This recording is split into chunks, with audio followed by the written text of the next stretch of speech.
Chapitre 3. Ron se tenait là, devant moi, son visage marqué par la même fatigue que la mienne. Nous nous regardâmes un instant et un sourire timide effleura ses lèvres. Pourtant, la tension entre nous était toujours bien présente, malgré nos efforts pour l'ignorer. « Salut » murmura-t-il, les mains dans les poches, visiblement mal à l'aise. « Salut » répondis-je sur le même ton. Il s'avança légèrement, comme s'il hésitait entre rester à distance ou venir vers moi. Je sentis mon ventre se nouer. Nos échanges étaient toujours aussi maladroits, empreints de non-dits, et je ne savais jamais vraiment comment me comporter face à lui. « Tu as fini tard, toi aussi ?» Il hocha la tête, passant une main dans ses cheveux roux, un geste qu'il faisait toujours lorsqu'il était nerveux. « Ouais, c'était une journée compliquée. » marmonna-t-il en jetant un coup d'œil au sol comme pour fuir mon regard. « Et toi ?» ?»« Même chose pour moi, » répondis-je, esquissant un sourire fatigué. J'ai eu une réunion particulière, avec Malfoy. Je vis immédiatement le changement dans son expression. Son visage passa de la fatigue à une sorte de méfiance tendue. Il plissa les yeux, comme si rien d'autre dans le monde ne pouvait être plus dérangeant que ce nom-là. « Malfoy ? C'était aujourd'hui votre rendez-vous ?» Je hochai la tête, me mordant la lèvre, mal à l'aise à l'idée de parler de ce moment avec lui. Une part de moi savait que Ron ne comprendrait jamais pourquoi j'avais accepté cette mission, encore moins pourquoi cela m'affectait autant. De plus, je ne pouvais pas lui révéler tout ce que Malfoy m'avait confié, les secrets que j'avais promis de garder. C'était trop risqué, et je n'étais même pas sûre de tout comprendre moi-même. Oui, c'était aujourd'hui. J'ai passé une bonne partie de ma journée à gérer ça. Disons que ça ne s'est pas vraiment déroulé comme je l'avais envisagé. Ron fronça les sourcils, ses mains se crispant dans ses poches comme si retenir sa colère l'empêchait de dire ce qu'il pensait réellement. Il se rapprocha un peu, et je sentis la tension dans l'air se faire plus lourde. « Il t'a fait des remarques, c'est ça ? J'en étais sûr. Malfoy, ce sale... » Je levai une main pour le couper avant qu'il n'aille plus loin dans ses paroles. « Ça n'a pas été si terrible, ne t'en fais pas, » répondis-je en essayant d'adoucir le ton. C'était juste épuisant. Ce qui compte, c'est qu'il va participer au programme. Le reste a peu d'importance. Mais Ron secoua la tête, toujours aussi tendu.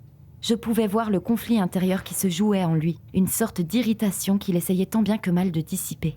« J'avoue que j'ai du mal à comprendre pourquoi tu fais ça. Je sais que c'est ton boulot, mais tout de même, tu te rends compte que tu vas devoir passer des heures entières avec... ce crétin ?» lâcha-t-il enfin, avec une expression de dégoût profond non dissimulé. Je soupirais doucement, sentant mes épaules s'affaisser sous le poids de cette conversation que je n'avais aucune envie de poursuivre. C'était exactement le genre d'échange que je redoutais avec Ron ces derniers temps. Chaque sujet, même anodin, semblait vite se transformer en une dispute ou en un désaccord latent. Et après cette dure journée, c'était la dernière chose dont j'avais besoin. « Ron, on en a déjà parlé », dis-je en appuyant sur le bouton pour appeler l'ascenseur, ma voix trahissant une certaine lassitude. « Je n'ai pas choisi de m'occuper de lui. C'est Kingsley qui m'a confié cette mission. Crois-moi, ce n'est pas un plaisir pour moi non plus. » Il me fixa un moment, ses yeux bleus fouillant les miens comme s'il cherchait quelque chose de plus profond, quelque chose que je ne disais pas. Peut-être qu'il espérait comprendre pourquoi je semblais si affectée par cette mission. Malgré cela, je ne pouvais rien lui dire. Les portes de l'ascenseur s'ouvrirent dans un léger tintement, et alors que je m'apprêtais à y entrer, il me retint doucement par le bras, me forçant à me retourner vers lui. « Je sais, Hermione. Désolé. » murmura-t-il finalement, baissant légèrement la tête. « C'est juste que ça me rend dingue de savoir que tu vas devoir passer du temps avec lui, supporter ses sarcasmes, ses insultes. J'ai peur qu'il abuse de ta gentillesse. Tu mérites tellement mieux que ça. » Ses doigts effleurèrent ma joue avec une douceur rare, un geste qui, autrefois, aurait suffi à apaiser toutes nos tensions.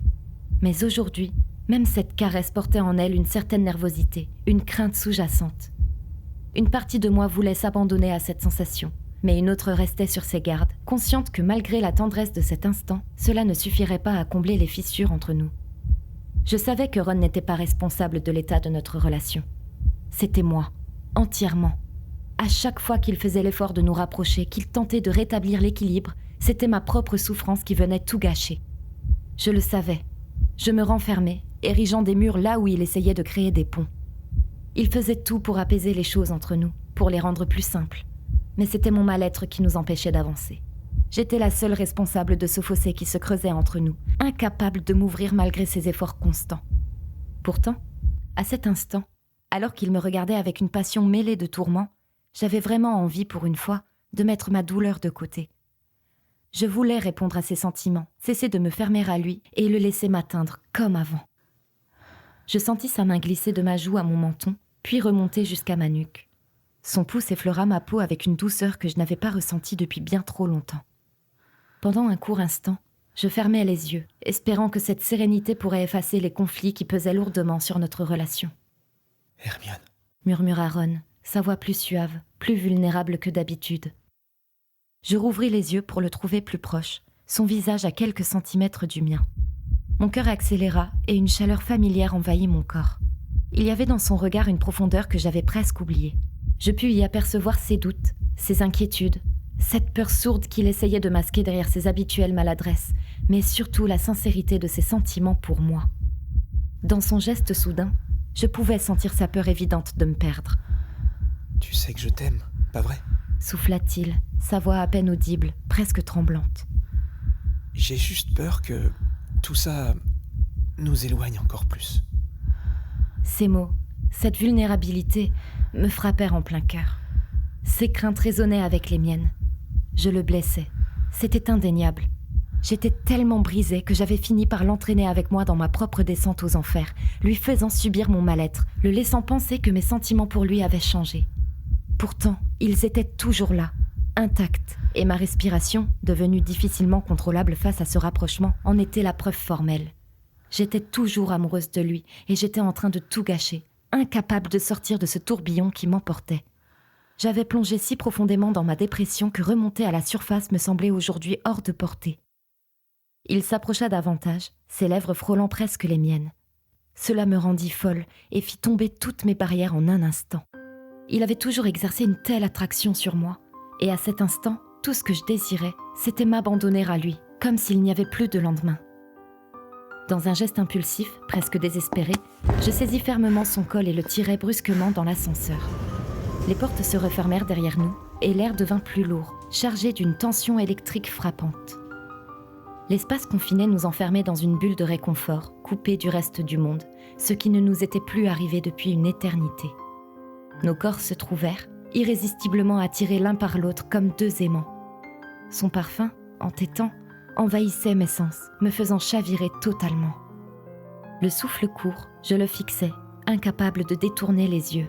Nos lèvres n'étaient qu'à quelques centimètres, et dans cet instant suspendu, il n'y avait plus de doute, plus de retenue. Ce désir refoulé depuis si longtemps menaçait d'exploser, et je savais que je ne pourrais plus l'ignorer. Le bout de son nez frôlait le mien, et je sentis sa respiration chaude se mêler à la mienne. Un frisson intense parcourut mon échine, tandis qu'il m'attirait encore plus près, ne me quittant pas des yeux. Son regard, brûlant et captivant, m'emprisonnait, me ramenant à ces moments où il me faisait perdre pied, où un seul de ses regards suffisait à me bouleverser. « Ron » dis-je doucement, dans un ton presque suppliant, à peine perceptible, une maigre tentative pour lui demander d'arrêter. Mais ma voix n'avait aucune force. Je ne voulais pas vraiment qu'il s'arrête. Ses lèvres se pressèrent finalement contre les miennes, d'abord hésitantes, avant qu'il ne se laisse complètement aller, les pressant avec plus de fougue. C'était un baiser que je connaissais si bien, empreint d'une caresse familière, bien qu'alourdi par tout ce que nous ne disions plus, par tout ce que nous retenions depuis des mois. Une vague d'émotions réprimées me submergea. Je me laissais glisser dans l'instant, cherchant désespérément à retrouver ce lien que nous avions autrefois, cette simplicité et cette chaleur qui semblaient désormais si loin de nous. Son torse se pressa encore plus contre le mien, avec une force tranquille, mais déterminée, et je sentis chaque battement de mon cœur résonner dans ma poitrine. L'intensité de ce moment, les mois de distance, de non-dits, tout cela explosait en un flot d'émotions brutes. Je réalisais à quel point il me manquait, de cette absence qui brûle et laisse un vide immense. Chaque sensation, chaque mouvement me ramenait à l'évidence. Mes sentiments pour lui n'avaient jamais vraiment disparu. Ils étaient là, plus puissants que jamais, enfuis sous le poids des barrières que j'avais érigées, mais prêts à déborder. Alors que notre étreinte devenait plus intense, un déclic sonore se fit entendre, nous ramenant brutalement à la réalité. L'ascenseur venait de s'arrêter. Je reculais légèrement, mais je ne pouvais pas ignorer le poids des émotions que ce baiser avait réveillées en moi. Ron, lui, resta immobile un instant, ses mains toujours posées sur ma taille, ses yeux ancrés dans les miens. Nous tentions tous deux de retrouver notre souffle, troublés. Les portes de l'ascenseur s'ouvrirent, révélant un groupe de sorciers qui attendaient pour monter. L'un d'eux nous lança un regard scandalisé, comme s'il avait surpris quelque chose qu'il n'aurait pas dû voir. Gêné, je m'éloignai de Ron rapidement, les joues en feu. Je lui fis discrètement signe de partir et il acquiesça, le visage rougi par l'embarras, encore secoué par ce qui venait de se produire. Ce baiser, bien qu'interrompu par le retour à la réalité, avait ravivé en nous des souvenirs et des émotions que nous avions essayé de refouler.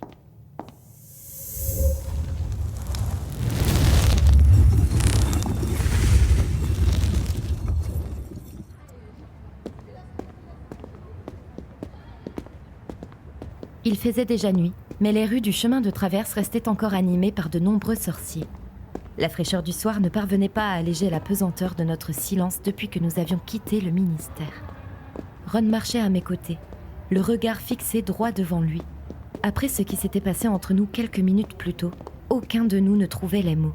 Je pouvais sentir qu'il cherchait à dire quelque chose, mais il avait l'air de ne pas savoir comment. Nous étions comme emprisonnés, pris au piège dans cette bulle de tension, un pied dans le passé, l'autre dans l'incertitude de notre avenir. Finalement, il se décida à rompre le calme, hésitant. « Hermione, commença-t-il d'une voix un peu rauque. Il faut que je te demande. » Je m'arrêtais, mon cœur battant plus vite, sachant pertinemment qu'il allait aborder le sujet que je redoutais tant.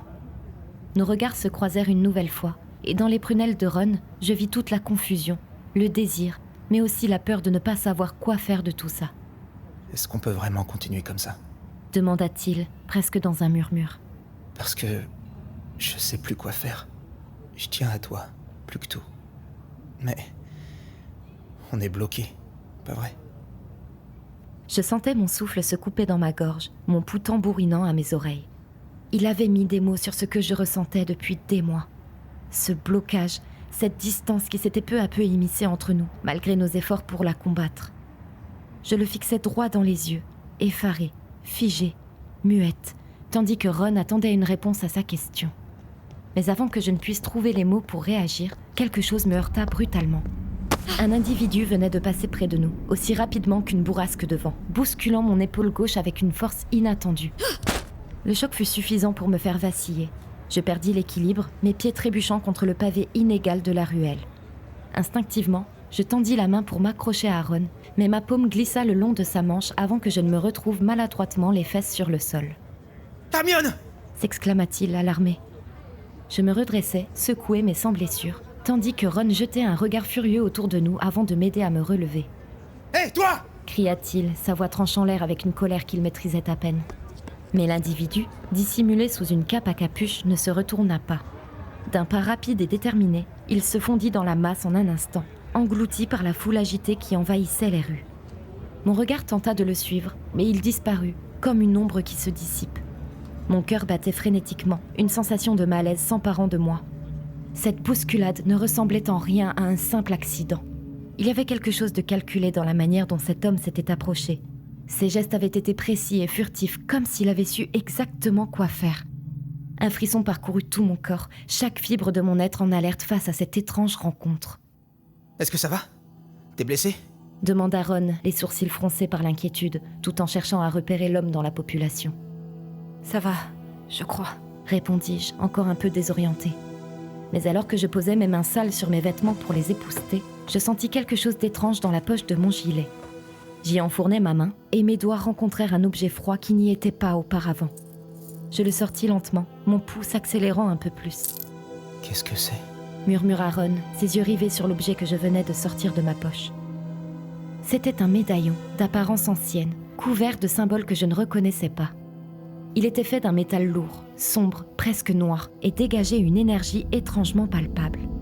À première vue, on aurait pu croire à un simple bijou grossier, mais quelque chose m'interpella. L'air autour de l'objet semblait légèrement plus glacial, et une aura écrasante, oppressante, émanait de sa surface. Il l'a glissé dans ma poche, murmurai-je, les sourcils froncés, mes yeux rivés sur le médaillon. C'était pas là avant, je t'assure. Paniquai-je, regardant à nouveau derrière moi pour espérer y retrouver le coupable. Attends, tu veux dire que... Tu crois que c'était volontaire ? demanda Ron, visiblement méfiant, son regard passant nerveusement du médaillon à la foule qui s'éloignait. Je hochai lentement la tête, abasourdi. Cela ne pouvait pas être une simple coïncidence. La manière dont cet homme m'avait bousculé, la précision de son geste, sa disparition rapide et ce bijou apparaissant dans ma poche comme par enchantement, tout indiquait qu'il avait eu un objectif, que cet étrange collier atterrisse entre mes mains. La véritable question restait de savoir pourquoi. Je retournais le médaillon entre mes doigts, mes pensées fusant dans tous les sens. Je tentais de reconstituer les événements, passant en revue chaque détail, à la recherche du moindre indice sur l'identité de la personne qui venait de me laisser ce sinistre présent. Puis, un élément attira mon attention. La cape qu'il portait. L'étoffe noire, épaisse, me semblait étrangement familière. Ce n'était pas la première fois que je voyais ce genre de cape. Mais où ? Soudain, une vague de souvenirs remonta à la surface, me frappant comme un sortilège lancé en pleine figure. La coupe de ces capes, leur apparence macabre, cela ressemblait beaucoup à celle des mange-morts, mais il y avait une différence subtile, un détail que je n'arrivais pas encore à saisir. Pourtant, une certitude grandissait en moi. Cet homme n'était pas un simple passant. Il appartenait à quelque chose de plus grand, quelque chose que nous n'avions pas encore découvert, et j'avais bien l'intention d'en percer le mystère. Ron me sortit de mes pensées, sa voix me faisant presque sursauter. « Tu penses que c'était un mange-mort » demanda-t-il, la mâchoire serrée. Je haussai les épaules, incertaine. Ron avait eu le même pressentiment que moi, mais rien ne nous permettait d'affirmer qu'il s'agissait bien d'un mange-mort. Pourtant, une part de moi ne pouvait s'empêcher de l'envisager.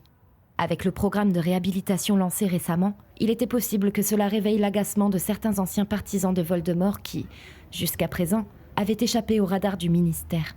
Il était même probable que certains mange-morts encore en cavale cherchent à saboter cette tentative de réconciliation dans le monde sorcier. Mais rien n'était sûr, et je n'avais aucune preuve pour avancer cela.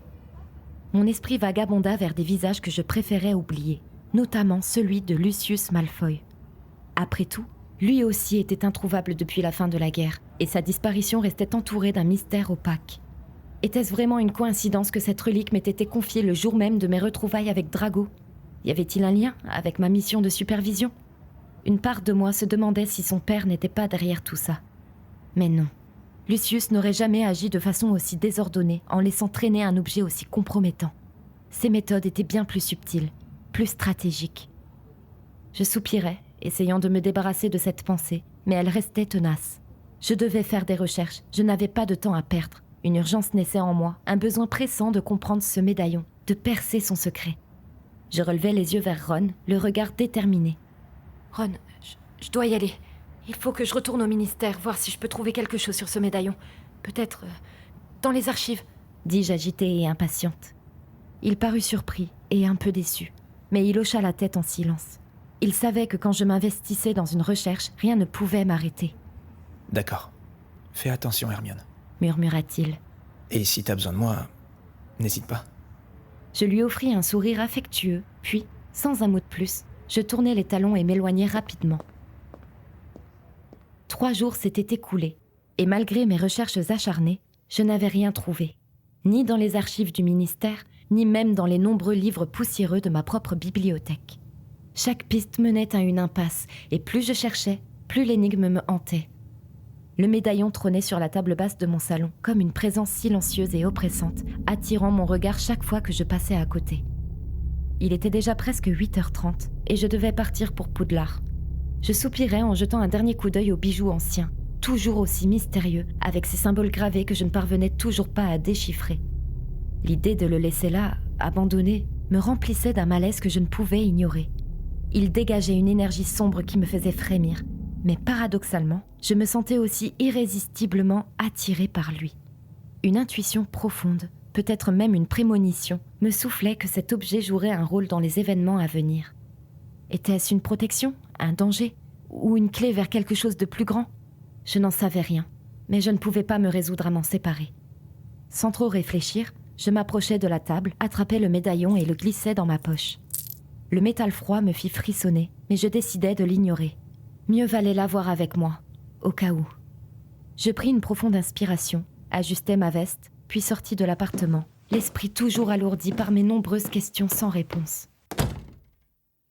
Il était déjà 10h passées, et je me tenais debout dans l'immense hall d'entrée de Poudlard, les bras croisés, ma montre à gousset battant doucement contre ma paume.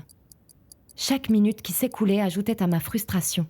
Nous avions rendez-vous à 9h, et bien évidemment, Malfoy était en retard. Très en retard. Je lançai un regard irrité vers l'énorme horloge qui dominait le hall. Le temps s'étirait et l'absence du Serpentard ne faisait qu'accroître mon agacement. Poudlard était calme ce matin-là, les couloirs déserts accentuant mon impatience. La tension de ces derniers jours me pesait lourdement et la présence silencieuse du médaillon dans ma poche n'aidait en rien à apaiser mes nerfs. Finalement, un bruit de porte interrompit mes pensées. Je relevai la tête pour voir Malfoy franchir la grande entrée, se mouvant avec cette nonchalance insupportable qui lui était propre. Son visage affichait la même arrogance que toujours, et sa démarche décontractée trahissait un manque évident de considération pour l'heure. « Malfoy, tu es en retard !» lançai-je immédiatement, mon ton plus acéré que je ne l'aurais voulu. Il haussa un sourcil, une lueur d'amusement brillant dans ses yeux gris, comme si l'idée même d'être ponctuel lui paraissait risible. « Ah, madame parfaite, toujours aussi stricte sur les horaires ?» répliqua-t-il avec un sourire en coin. « Tu ne changeras donc jamais. » « Nous avions rendez-vous à 9h, rétorquai-je, sentant la colère monter en moi. Tu as plus d'1 heure de retard. » Il me regarda un instant, semblant se délecter de ma frustration. « Oh allez, ce n'est qu'1 heure, pas besoin d'en faire tout un drame. Tu as l'air tendu, ça t'arrive de dormir des fois ? Tu as une mine affreuse. » lança-t-il, son sourire s'élargissant pour me contrarier encore plus. Je fis un effort presque surhumain pour ne pas lever les yeux au ciel et l'envoyer balader. Réagir à ses provocations ne ferait qu'aggraver la situation, et je n'avais pas l'intention de lui donner ce plaisir, ni même de lui expliquer pourquoi j'avais si peu dormi. « Laisse-moi deviner. Tu as rêvé de moi, c'est ça ?» continua-t-il. Le sang monta instantanément à mes joues, et je serrai les poings, luttant contre l'envie irrésistible de les lui abattre en pleine figure. Il glissa les mains dans ses poches lorsqu'il remarqua qu'il avait touché un point sensible, me dévisageant avec un air décontracté qui ne faisait qu'envenimer mon agacement. « Ce n'est pas si dramatique, Granger. Tu ne serais pas la première à qui ça arrive. » dit-il avec une prétention exaspérante. Je simulai un haut-le-cœur, exprimant tout mon dégoût. Tout en lui me rappelait à quel point il pouvait être insupportable. L'arrogance, ce sourire en coin. Il n'avait visiblement pas changé. Il jouait avec la situation, me testant, comme toujours. « C'est précisément ce genre d'attitude qui prouve que tu ne prends rien au sérieux, Malfoy. C'est exactement pour ça que nous sommes ici aujourd'hui. Pour que tu apprennes à assumer tes responsabilités et surtout à te comporter avec un minimum de respect pour les autres. » lâchai-je, mon ton cinglant malgré mes efforts pour rester professionnel. Un éclat moqueur passa dans ses yeux. Il me fixait avec cette arrogance typique des Malfoy, celle qui m'avait toujours agacée. « C'est mignon, vraiment, cette petite leçon de morale. » répondit-il avec un léger rictus. Ignorant ses piques, je me tournai brusquement vers les couloirs du château, décidée à ne pas me laisser distraire. Je devais suivre le planning. « Suis-moi », dis-je sèchement, souhaitant mettre un terme à cet échange des plus désagréables. « Nous avons beaucoup de travail à faire. Direction la bibliothèque. » Mais bien sûr, il ne put s'empêcher de lancer une dernière pique avant de se mettre en marche. « La bibliothèque ? Vraiment ? J'aurais dû m'en douter. Tu es incapable de sortir de ton environnement préféré. » ricana-t-il en traînant derrière moi. « Tu es vraiment ennuyeuse à mourir. » « Tu n'es pas là pour t'amuser, Malfoy, » lui lançai-je par-dessus mon épaule. « Oh, mais moi je trouve tout ça assez divertissant, figure-toi. » répondit-il à la traîne. « Nos petites conversations et ce retour à Poudlard, c'est presque nostalgique, tu ne trouves pas ? » Je serrai les poings, sentant mes ongles s'enfoncer légèrement dans mes paumes. Chaque échange avec lui ressemblait à une danse sur le fil du rasoir, mais je ne comptais pas lui donner le plaisir de me voir perdre mon sang-froid. Pas aujourd'hui. Chacun de ses mots était une provocation bien calculée, et céder à son jeu ne ferait que retarder l'essentiel. Mes recherches concernant le médaillon. Je savais que cette énigme reviendrait à la surface tôt ou tard, et j'étais persuadée que je trouverais quelque chose dans la bibliothèque du château, mais la présence de Drago ne facilitait en rien la tâche. Je traversais les couloirs en silence, tentant de calmer mon esprit alors que la compagnie de Malfoy me mettait sur les nerfs. Ses pas résonnaient derrière moi, lents et décontractés, comme s'il n'avait aucune conscience de l'importance de ce que nous étions venus faire ici. Nous arrivâmes enfin devant les grandes portes en bois de la bibliothèque de Poudlard, un lieu qui avait autrefois été mon refuge. Je marquai une pause, laissant mes yeux se poser sur ce qui restait de cette immense salle qui avait tant souffert lors de la bataille. Un lourd silence s'installa alors que je m'avançais dans cette pagaille. L'odeur de moisissure mêlée à celle du bois brûlé flottait encore dans l'air. Je pouvais presque sentir le poids de l'histoire se superposer à la destruction. Des rayonnages, autrefois imposants et solides, étaient maintenant bancals, sur le point de s'effondrer. Des morceaux de plafond gisaient par terre, créant un véritable tapis de débris. Des monceaux de livres éventrés jonchaient le sol, leurs pages déchirées éparpillées en tourbillons de papier, comme autant de fantômes du passé. Les murs, autrefois orné de majestueuses fenêtres gothiques, était noirci, et quelques vitres brisées laissaient entrer des courants d'air froid qui faisaient frémir les rideaux déchirés. Un chaos total régnait dans ce qui était autrefois un havre de tranquillité. Partout où mon regard se posait, je voyais des traces de la bataille qui s'était jouée ici. Des sortilèges ayant frappé les murs, des éclats de verre qui témoignaient de la violence des affrontements. La bibliothèque n'était plus qu'un champ de ruines, où le savoir s'était écroulé avec les étagères. Drago s'avança à mes côtés, pour une fois silencieux. Ses yeux parcouraient la pièce avec une prudence inhabituelle. Peut-être que même lui, avec toute son arrogance, était frappé par la dévastation qui régnait ici. Eh bien, voilà un sacré désordre. Murmura-t-il finalement, brisant le silence. Je ne répondis pas, trop absorbé par le spectacle désolant devant moi. Cette bibliothèque, qui avait été mon sanctuaire, mon refuge pendant tant d'années, n'était plus qu'une ombre de ce qu'elle avait été. Une étrange mélancolie me saisit. Tant de savoir, de magie et de souvenirs gisaient sous ce désordre. Je fis quelques pas en avant, contournant une pile de grimoires éparpillés au sol. Une grande étagère, encore debout, vacillait dangereusement, prête à s'effondrer au moindre souffle. Le bois craquait sinistrement, sur le point de céder. Il va falloir tout remettre en ordre ici, Dis-je plus pour moi-même que pour Drago. J'ai préparé une liste de sortilèges pour stabiliser les rayonnages et restaurer les livres. Tu peux commencer par... Je n'eus pas le temps de finir ma phrase qu'un bruit sourd retentit derrière moi. L'imposante structure bascula sur moi. Je sentis mes jambes s'écrouler sous mon poids et je tombais au sol, paralysée par la surprise. Le bruit du bois brisé et des livres tombant dans un fracas assourdissant résonna dans toute la pièce. Je n'eus que le réflexe de lever les bras pour me protéger la tête. « Immobulus !» cria soudain Malfoy. Un éclair de lumière jaillit de sa baguette. Je relevai la tête juste à temps pour voir l'étagère s'arrêter dans sa chute, flottant à quelques centimètres de moi, maintenue en suspension par son sortilège. Le souffle coupé, je levai les yeux vers lui. Drago, le visage tendu par la concentration, tenait la structure en l'air avec une maîtrise inattendue. Tout sarcasme et insouciance avaient disparu de ses traits, remplacés par une détermination froide. Il était intervenu juste à temps. Je restai un instant figé, le cœur battant à tout rompre. Une partie de moi était encore sous le choc de l'effondrement, tandis que l'autre prenait conscience de la gravité de ce qui venait de se produire. Drago maintenait toujours l'étagère en suspension au-dessus de moi, ses mâchoires crispées. « Tu comptes rester là toute la journée ou tu préfères te lever avant que je ne relâche le sort ?» lança-t-il avec une pointe d'ironie, bien que sa voix soit légèrement blasée. Tremblante, je me redressai, et au moment où je me relevais complètement, un petit bruit métallique attira notre attention. Le médaillon glissa hors de ma poche et roula sur le sol, ses rotations l'amenant directement au pied de Malfoy. Sans réfléchir, je m'élançai pour le récupérer, mais il fut plus rapide. Il s'abaissa pour le ramasser et nos mains se frôlèrent. Un frisson glacé me traversa. J'attrapai l'objet en même temps que lui, nos doigts se refermant ensemble sur le métal froid.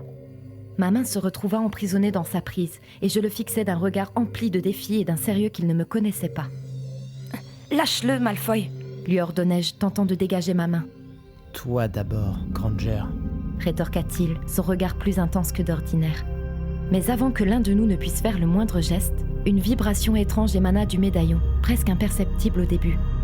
Le métal semblait s'animer sous nos doigts. Puis, soudain, il se mit à trembler, vibrant de plus en plus fort. « Qu'est-ce que... » commença Malfoy, sa voix empreinte d'incrédulité. Le médaillon émit une lueur inquiétante, grandissante, comme si une force mystérieuse cherchait à s'y échapper. La lumière devint rapidement aveuglante, enveloppant nos mains, puis nos corps tout entiers. Un bourdonnement résonna dans mes oreilles. Le temps sembla ralentir, et tout autour de nous se mit à vaciller. « Granger, lâche-le !» s'écria Malfoy, sa voix brusquement tendue. Mais c'était déjà trop tard. L'artefact libéra une décharge de lumière, une force si puissante que j'eus l'impression d'être aspirée dans un tourbillon. Mes jambes se dérobèrent sous moi et le sol disparut. La sensation de chute m'envahit, mais il ne s'agissait pas d'un simple déséquilibre. Nous étions emportés par une énergie incontrôlable, nos mains toujours posées sur le médaillon, liées malgré nous. Un éclat de lumière intense nous enveloppa totalement, et tout autour de nous s'effondra dans une obscurité profonde. Le tourbillon s'intensifia, déformant l'espace, et soudain, tout s'arrêta.